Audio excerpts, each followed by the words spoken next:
ನಮಸ್ಕಾರ ಸ್ನೇಹಿತರೆ, ದಿನದರ್ಶನ ಯೂಟ್ಯೂಬ್ ಚಾನೆಲ್ಗೆ ನಿಮ್ಮೆಲ್ಲರಿಗೂ ಆತ್ಮೀಯ ಸ್ವಾಗತ.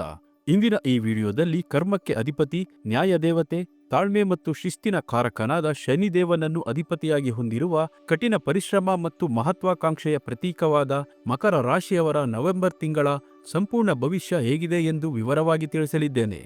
ಈ ತಿಂಗಳು ನಿಮ್ಮ ದೀರ್ಘಕಾಲದ ಪರಿಶ್ರಮಕ್ಕೆ ಯಾವ ರೀತಿಯ ಫಲ ಸಿಗಲಿದೆ, ವೃತ್ತಿ ಮತ್ತು ಆರ್ಥಿಕ ಜೀವನದಲ್ಲಿ ಯಾವ ಸ್ಥಿರವಾದ ಬದಲಾವಣೆಗಳಾಗಲಿವೆ, ಎದುರಾಗಬಹುದಾದ ಸವಾಲುಗಳೇನು ಮತ್ತು ಆ ಕರ್ಮದ ಫಲವನ್ನು ಶ್ರೇಷ್ಠವಾಗಿಸಲು ನೀವು ಪಾಲಿಸಬೇಕಾದ ಪರಿಹಾರಗಳೇನು ಎಂಬುದನ್ನು ತಿಳಿಸಿಕೊಡುತ್ತೇನೆ.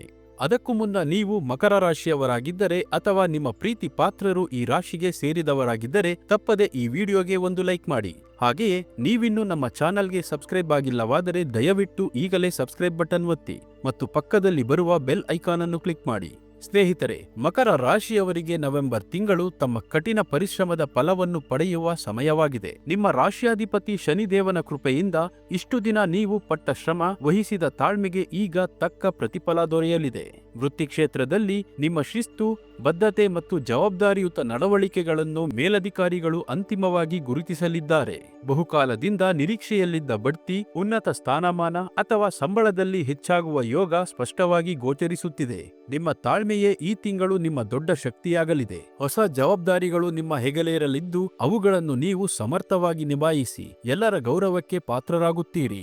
ಆರ್ಥಿಕವಾಗಿ ಈ ತಿಂಗಳು ಅತ್ಯಂತ ಸ್ಥಿರತೆಯನ್ನು ತರಲಿದೆ. ಶನಿದೇವನು ಸ್ಥಿರವಾದ ದೀರ್ಘಕಾಲದ ಲಾಭವನ್ನು ನೀಡುವವನು. ಹಾಗಾಗಿ ದೀರ್ಘಕಾಲೀನ ಹೂಡಿಕೆಗಳಿಂದ, ವಿಶೇಷವಾಗಿ ಭೂಮಿ, ಆಸ್ತಿ ಅಥವಾ ಕಬ್ಬಿಣಕ್ಕೆ ಸಂಬಂಧಿಸಿದ ವ್ಯವಹಾರಗಳಿಂದ ಉತ್ತಮ ಲಾಭವನ್ನು ನಿರೀಕ್ಷಿಸಬಹುದು. ಹಳೆಯ ಸಾಲಗಳನ್ನು ತೀರಿಸಲು ಇದು ಅತ್ಯುತ್ತಮ ಸಮಯ. ನಿಮ್ಮ ಹಣಕಾಸಿನ ಶಿಸ್ತು ನಿಮ್ಮನ್ನು ಭವಿಷ್ಯದ ಸಂಕಷ್ಟಗಳಿಂದ ಪಾರು ಮಾಡುತ್ತದೆ ಮತ್ತು ನಿಮ್ಮ ಉಳಿತಾಯವನ್ನು ಹೆಚ್ಚಿಸುತ್ತದೆ. ಕೌಟುಂಬಿಕ ಜೀವನದಲ್ಲಿ ನಿಮ್ಮ ಜವಾಬ್ದಾರಿಯುತ ನಡವಳಿಕೆಯಿಂದಾಗಿ ಕುಟುಂಬದಲ್ಲಿ ನಿಮಗೆ ಗೌರವ ಸಿಗಲಿದೆ. ವಿಶೇಷವಾಗಿ ತಂದೆಯವರ ಆರೋಗ್ಯದಲ್ಲಿ ಸುಧಾರಣೆ ಕಂಡುಬರಲಿದೆ. ನಿಮ್ಮ ಗಂಭೀರ ಸ್ವಭಾವದಿಂದಾಗಿ ನೀವು ಕುಟುಂಬದ ಆಧಾರ ಸ್ತಂಭವಾಗುವಿರಿ. ಅವಿವಾಹಿತರಿಗೆ ಗಂಭೀರವಾದ ಮತ್ತು ಸ್ಥಿರವಾದ ಸಂಬಂಧಗಳು ಕೂಡಿಬರುವ ಸಾಧ್ಯತೆ ಹೆಚ್ಚು.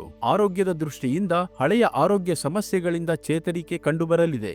ವಿದ್ಯಾರ್ಥಿಗಳಿಗೆ ತಮ್ಮ ಶಿಸ್ತುಬದ್ಧ ಅಧ್ಯಯನದಿಂದಾಗಿ ಪರೀಕ್ಷೆಗಳಲ್ಲಿ ನಿರೀಕ್ಷಿತ ಫಲಿತಾಂಶ ಸಿಗಲಿದೆ. ಸ್ನೇಹಿತರೆ, ಕೆಲವು ವಿಷಯಗಳಲ್ಲಿ ನೀವು ಎಚ್ಚರಿಕೆ ವಹಿಸುವುದು ಮುಖ್ಯ. ಶನಿದೇವನ ಪ್ರಭಾವದಿಂದಾಗಿ ಕೆಲವೊಮ್ಮೆ ಕೆಲಸಗಳಲ್ಲಿ ಅನಗತ್ಯ ವಿಳಂಬ ಉಂಟಾಗಬಹುದು. ಇದರಿಂದ ನಿರಾಶೆಗೊಳ್ಳಬೇಡಿ. ಇದು ನಿಮ್ಮ ತಾಳ್ಮೆಯ ಪರೀಕ್ಷೆಯಾಗಿದೆ. ಫಲಿತಾಂಶ ಖಂಡಿತ ಸಿಗುತ್ತದೆ. ಅತಿಯಾದ ಕೆಲಸದ ಹೊರೆಯಿಂದಾಗಿ ಮಾನಸಿಕ ಒತ್ತಡ ಮತ್ತು ಆಯಾಸ ಹೆಚ್ಚಾಗಬಹುದು. ನಿಮ್ಮ ಆರೋಗ್ಯವನ್ನು ಕಡೆಗಣಿಸಬೇಡಿ. ಕೆಲವೊಮ್ಮೆ ನಿಮ್ಮ ಗಂಭೀರ ಸ್ವಭಾವ ಅಥವಾ ಕಠೋರ ಮಾತುಗಳು ಇತರರಿಗೆ ನೋವುಂಟು ಮಾಡಬಹುದು. ಆದ್ದರಿಂದ ಮಾತಿನಲ್ಲಿ ಮೃದುತ್ವವಿರಲಿ. ಈ ಸಣ್ಣ ಪುಟ್ಟ ಅಡೆತಡೆಗಳಿಂದಾಗಿ ಪಾರಾಗಲು ನಿಮ್ಮ ರಾಶ್ಯಾಧಿಪತಿ ಶನಿದೇವನಿಗೆ ಸಂಬಂಧಿಸಿದ ಪರಿಹಾರಗಳನ್ನು ಪಾಲಿಸಿ. ಪ್ರತಿ ಶನಿವಾರದಂದು ಹತ್ತಿರದ ಶನಿ ದೇವಸ್ಥಾನಕ್ಕೆ ಅಥವಾ ಆಂಜನೇಯ ದೇವಸ್ಥಾನಕ್ಕೆ ಭೇಟಿ ನೀಡಿ. ಶನಿದೇವರಿಗೆ ಎಳ್ಳೆಣ್ಣೆಯ ದೀಪವನ್ನು ಹಚ್ಚಿ ಮತ್ತು ಕಪ್ಪು ಎಳ್ಳನ್ನು ಅರ್ಪಿಸಿ. ಹನುಮಾನ್ ಚಾಲೀಸವನ್ನು ಪಠಿಸುವುದರಿಂದ ಶನಿದೇವನು ಪ್ರಸನ್ನನಾಗುತ್ತಾನೆ. ಪ್ರತಿದಿನ ಓಂ ಶನೇಶ್ವರಾಯ ನಮಃ ಎಂಬ ಶನಿ ಬೀಜ ಮಂತ್ರವನ್ನು 108 ಬಾರಿ ಜಪಿಸಿ. ಬಡವರಿಗೆ, ವೃದ್ಧರಿಗೆ ಅಥವಾ ಅಂಗವಿಕಲರಿಗೆ ನಿಮ್ಮ ಕೈಲಾದ ಸಹಾಯ ಮಾಡಿ. ಅವರಿಗೆ ಆಹಾರ ಅಥವಾ ಕಪ್ಪು ಬಟ್ಟೆಯನ್ನು ದಾನ ಮಾಡುವುದರಿಂದ ಶನಿದೇವನ ಕೃಪೆಗೆ ಪಾತ್ರರಾಗುವಿರಿ. ಒಟ್ಟಾರೆಯಾಗಿ ಮಕರ ರಾಶಿಯವರಿಗೆ ನವೆಂಬರ್ ತಿಂಗಳು ತಮ್ಮ ದೀರ್ಘಕಾಲದ ತಾಳ್ಮೆ ಮತ್ತು ಪರಿಶ್ರಮಕ್ಕೆ ಪ್ರತಿಫಲ ಸಿಗುವ ತಿಂಗಳಾಗಲಿದೆ.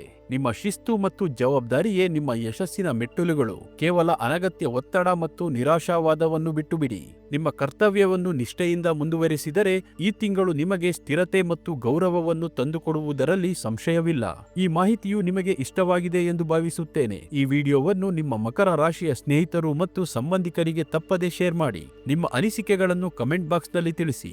ಎಲ್ಲರಿಗೂ ಒಳ್ಳೆಯದಾಗಲಿ. ಧನ್ಯವಾದಗಳು.